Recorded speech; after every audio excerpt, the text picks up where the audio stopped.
ఈరోజు చీకటితోనే లేచి మంచుని, అలానే చలిని కూడా లెక్క చేయకుండా పొరుగురు నా స్నేహితుడి కోసం వెళ్తున్నానండి. దేనికంటే, ఈరోజు పెద్ద పనుందండి. 5 యూనిట్ల కంకర పని స్లాబ్ లాగాలి కింద బరుగోళ్ళ కొష్టానికి. అందుకని చెప్పేసి మా ఫ్రెండ్ కోసం వెళ్ళి, "అరే అబ్బాయ్! ఈరోజు మామూలుగానే 8 గంటలకెళ్ళి మనం 5 గంటలకల్లా ఇంటికొచ్చేస్తాం కదా! కూలి పనికెళ్తే.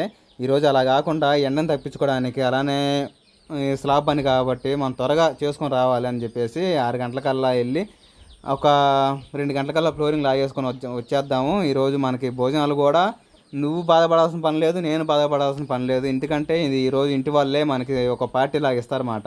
మా పల్లెటూరులో ఇంటి పైకప్పు స్లాబ్ పడితే ఖచ్చితంగా ఒక 10 మందికి చేతులు కడిగిస్తారండి. ఆ ఉద్దేశంతో భోజన ఏర్పాట్లు ఏం చేయొద్దు రాజు అని చెప్పేసి నేను నా భార్య అయితే పని కాడికైతే బయలుదేరుతున్నామండి. ఇంకా అక్కడెళ్ళిన తర్వాత పని ఎలాగుంటుందో మీకు చూపిస్తాను. ఆ పని అయిపోయిన తర్వాత మాకు మధ్యాహ్నానికి మంచి విందు ఉండిద్ది. ఉదయానికేమో కావాల్సిన తినాల్సినంత టిఫిన్ పెడతారన్నమాట. ఈరోజు ఇది ఫ్లోరింగ్ లాగాల్సింది. ఒక